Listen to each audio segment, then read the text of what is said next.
Hello friends, कैसे हैं आप सब। आई होप आप सब अच्छे होंगे। तो आज वीडियो स्टार्ट हो रहा है एक सुंदर से दृश्य के साथ। तो ये है हमारे गांव का सुंदर सा व्यू। और देखिए, लोगों की फसलें पक चुकी हैं। ये है गेहूं की फसल है ये, और सबकी लगभग पक चुकी है। तो 8 से 10 दिन में ये सारी फसल जो है तैयार हो जाएगी। और मैं अपने बच्चों को लेकर गई थी छत पर। मैं मोटर से पानी टंकियों में भर रही थी, और तभी मैं ऊपर चली गई। शाम का टाइम था फ्रेंड्स, और बहुत ही अच्छा लगा मुझे छत पर जाकर। और देखिए, अंधेरा अंधेरा सा भी हो रहा है, तो सूर्य देव छिप रहे हैं। और तभी मैं ऊपर छत पर गई थी। तो देखिए, ये है एक पेड़, और यहाँ इसको सिंबल का पेड़ कहते हैं। तो देखिए, इसमें ये जो फूल लगे हुए हैं, और ये फूल, इनकी सब्जी बनती है, बहुत ही टेस्टी बनती है। लेकिन ये किसी और का है, नहीं तो मैं आपके साथ ज़रूर शेयर करती। तो मायके में बनती थी पहले, माँ बनाती थी, और बहुत ही टेस्टी होती है।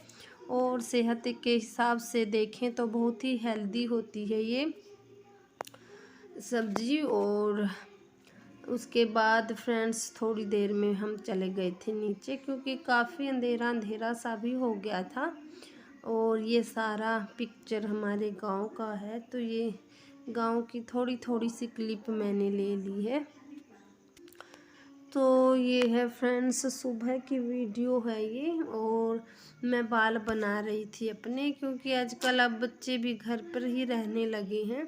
तो मेरी बेटी कर रही थी मेरी शूटिंग। तो वही कैमरा लेकर हो गई कि मम्मी, मैं आपकी वीडियो बनाती हूँ, और आप मेकअप कर रहे हो, तो मैं वीडियो बना लेती हूँ। मैंने कहा कि चलो बना लो। अभी तो मैंने वैसे अपनी जो ये चूड़ी कंगन है, काफ़ी दिन पुराने हैं ये, और रबड़ की चूड़ियाँ हैं ये, बहुत ही कम पहनती हूँ मैं इनको। और रखिए, कभी दिल कर जाता है तो पहन लेती हूँ, ऐसे अदरवाइज़ पहनती नहीं हूँ। और उसके बाद फिर जब खाना पीना हमारा हो गया था, तो फिर मैं चली गई थी अपने किचन गार्डन में, क्योंकि मुझे करनी थी किचन गार्डन की थोड़ी थोड़ी सफाई। और साथ में ही मेरा बेटा आ गया, और वो बिल्कुल भी कुछ करने नहीं देता है। तो फसल तो मेरी लगभग बहुत ही अच्छी हो रखी है, सब कुछ एकदम बढ़िया तरीके से हो रखा है। क्योंकि मुझे वैसे इतना टाइम भी नहीं लगा है, और बारिश बीच बीच में होती रही, जिस कारण बहुत अच्छे से हो गई है। और देखिए, लहसुन एकदम बढ़िया हो गए हैं। और ये मेरे हाथ में है गाजर, तो लगभग 1 किलो की गाजर निकली है। तो अब तो खैर ये इनका सीजन निकल रहा है, तो फूल आ चुके हैं इनमें, और खाने के लायक तो ये रही नहीं। इसलिए मैं इनकी कटिंग करके और घास को दे दूंगी पड़ोसियों के छत पर, और उनकी भैंसें खा लेंगी इस घास को। तो उतने में मेरा बेटा गिर पड़ा था लहसुनों में, और फिर मैं उसको लेकर चली गई घर को, क्योंकि वो नहीं करने देता कुछ भी काम, और पीछे पीछे चला रहता है। और बेटियां भी छोटी हैं अभी, तो उन्हें भी उतना संभालना आता नहीं है, लेकिन कभी कभार उनके साथ खेलने लग जाता है, तो काम थोड़ा सा आसान हो जाता है। तो ये थी मेरे किचन गार्डन में अरबियाँ, और अरबियाँ के पत्ते बहुत ही सुंदर हो रखे थे, और मैं 4 से 5 पत्ते इसके ले आई थी। बस एक ही पतोड़ा इसका बना, सॉरी, पतीड़ भी कहते हैं जिसको, तो पतोड़ा पतीड़ जो भी कहते हैं, तो एक ही बना। और शाम को मैंने इसको बनाकर रख लिया था, और फिर इसको स्टीम दी मैंने रख कर। और स्टीम देने के बाद फिर जब ये ठंडा हो जाएगा, तो सुबह सुबह हस्बैंड के टिफ़िन के लिए मैं बनाऊंगी इसको। और शाम को तो मैंने आलू बड़ी ही डाली थी, और इसको तो मैं सुबह ही इसमें तड़का लगाऊंगी, क्योंकि अभी तो मैं इसमें देने वाली हूँ स्टीम। स्टीम के बाद फिर रख दूंगी इसको फ्रिज के अंदर कटिंग करके, और सुबह लगा दूंगी इसमें तड़का। सारी कंप्लीट। और अब मैं जाऊंगी मसूर के खेत में। तो मसूर की दाल मेरी पक चुकी है, तो उसी को मैं बीनने आज जाऊंगी। और ये रखे हैं मैंने कपड़े थोड़े से धोने के लिए, तो ये भी हर रोज़ हो ही जाता। तो ये चुनरी ले जाऊंगी मैं दाल को बांधने के लिए। और अब ले लेती हूँ चाबी।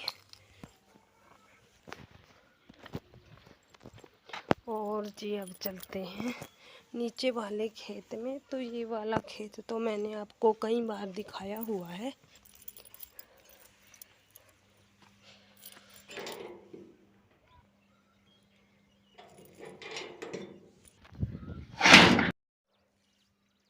और ये वाला खेत भी हमारा ही है। और ये है मेरे अनार के पौधे, तो बहुत अच्छे से इनमें फूल फल लगने लगे हैं। और देखिए अभी तो खैर फूल ही हैं, तो फल बनेंगे आगे। और ये है मेरे केले के पेड़, तो काफ़ी केले के पेड़ हो गए हैं अभी।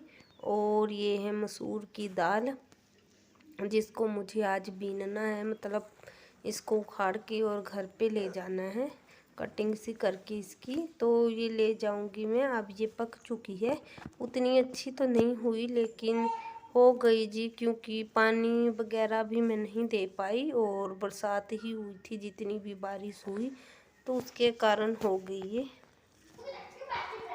तो देखते हैं जी कि कितनी निकलती है और कितनी पैदावार मेरी हो चुकी है। तो वही देखूंगी अब इसको। जब ये सूख जाएगी तो उसके बाद इसकी कुटाई करके एक डंडे से, तो ये सारी निकल जाएगी। और फिर एक छलनी की सहायता से छानकर मैं इसके बीज और भूसे को अलग कर दूंगी, और तब निकलेगी मेरी मसूर की दाल। तो देखिए जितनी भी निकलेगी, मेहनत की तो वो भी अच्छी है। तो मेहनत करते रहने से कुछ ना कुछ तो हाथ लगता ही है। तो चलिए देखते हैं क्या होता है। तो यहाँ पर मैंने बहुत सारे भी नहीं, लेकिन एक केले का पौधा लाया था, जिससे 10 से 12 केले के पौधे अपने आप फिर उग आए हैं। और ये हैं लक्कड़, जो पीछे मोटे वाले लक्कड़ रखे हैं। तो ये मेरे पति देव ने लेके आए थे वो जंगल से टूटे हुए। और यहाँ सूखे जो टूटे हुए होते हैं बड़े जंगल में, तो वहीं से लाए थे। और कभी कभी इसको मैं ले जाती हूँ पतली लकड़ियों के साथ जलाने को ऊपर। अभी तो थोड़े से ही रह गए हैं, तो इतना सा थोड़ा खेत और हो जाएगा मेरा स्पेस जब ये ख़त्म होगा। तो साथ के साथ जी मैंने बिछा ली थी अपनी चुनरी, और उस पर लगा दिया था मैंने जितनी भी दाल की मैंने पटाई की थी। तो जितनी पकी हुई दाल थी मैंने सारी उसकी पटाई कर ली, जितनी भी थी। और थोड़ी सी मेरी अब रहती है, जो कच्ची वाली मेरी रह गई है। तो 2 से 3 दिन में ये भी पक जाएगी। और तब मैं इकट्ठी ही इनको सुखाकर और फिर निकाल लूँगी जितनी भी दाल है। और फिर जो पटाई करके मैंने रखी थी उसी को बांध के और फिर मैं चली आई थी घर को। और उतने में जब तक मैं घर पहुंची तो तब तक मेरा बच्चा भी उठ गया था, और मेरी बेटियां घर पर ही थी, तो उन्होंने उसको बैठा रखा था गोद में। तो जल्दी से मैं आ गई थी, ज़्यादा टाइम नहीं मैंने लिया। और इसी के साथ फ्रेंड्स करती हूँ वीडियो का एंड, और आपसे मिलती हूँ एक और नई वीडियो के साथ। वीडियो पसंद आए तो लाइक शेयर कमेंट ज़रूर कीजिएगा। चैनल पर नए हो तो सब्सक्राइब भी ज़रूर कीजिएगा। और मिलते हैं आपसे, बाय बाय।